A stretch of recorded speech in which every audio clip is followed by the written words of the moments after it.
Good morning everyone. Once again you are welcome to the YouTube channel of Residential Paramount Mission School. As in the last class we have studied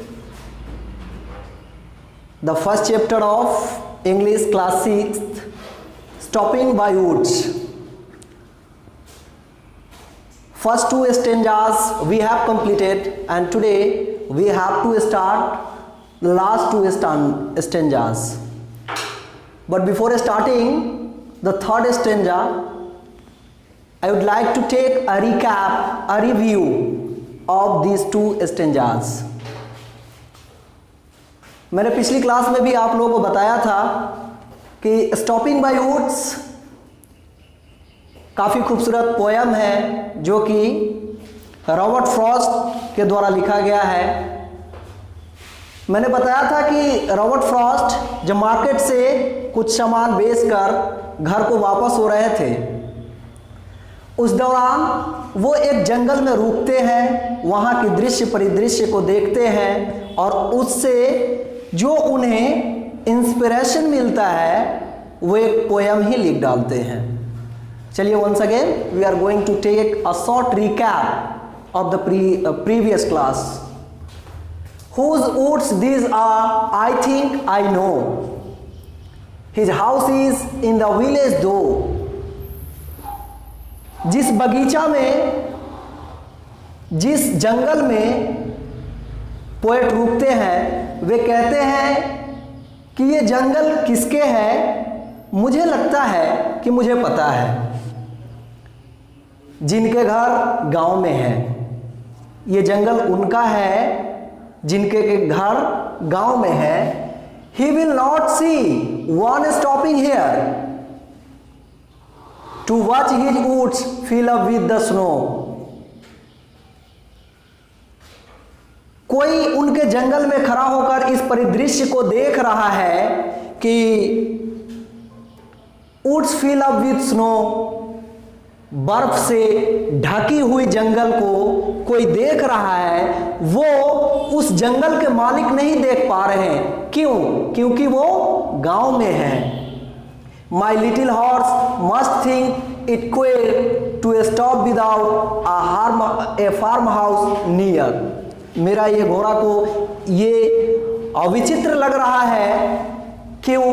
क्योंकि वो ऐसा जगह पे रुका हुआ है अपने मास्टर के साथ, अपने मालिक के साथ, जहां कोई फार्म हाउस नहीं है, कोई अस्तबल नहीं है, इसलिए वो विचित्र महसूस कर रहा है। Between the woods and frozen lake the darkest evening of the year. उस जंगल में जहां वो रुके हुए हैं वो समय शाम का है और शायद वो समय साल की सबसे अंधेरी शाम है।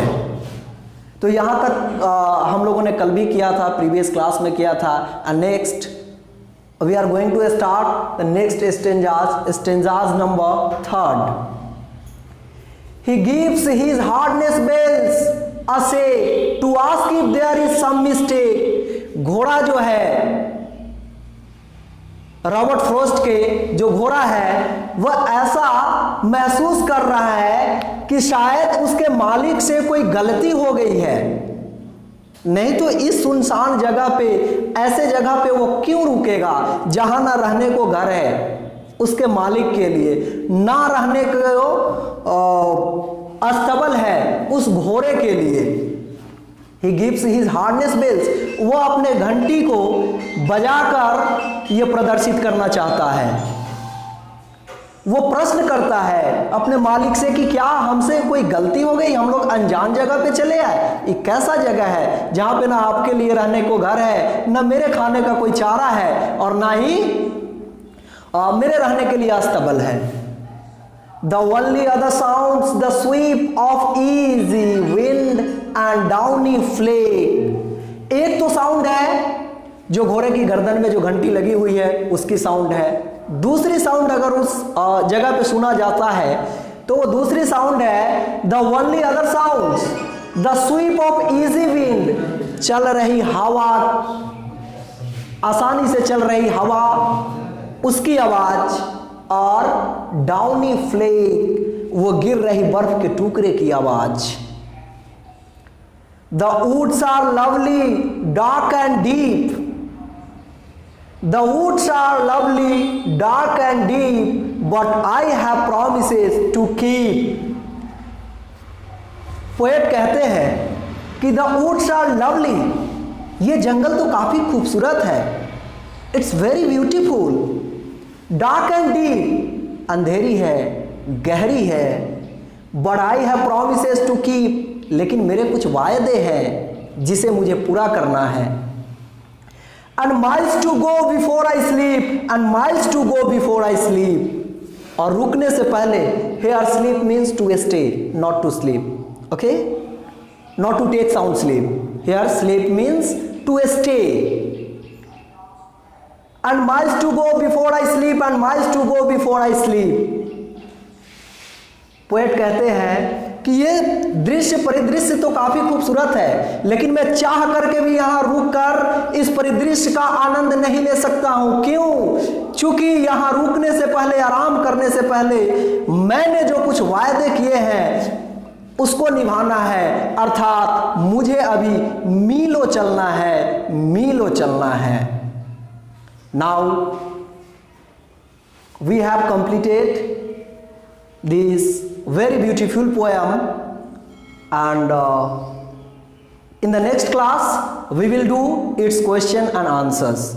So my dear students, I am giving you some homework that you have to do, that you have to try to answer the questions which are related to this chapter. In your book you will see the questions, and you have to try to make out the meaning of the question and to answer the questions. That's all. Thank you.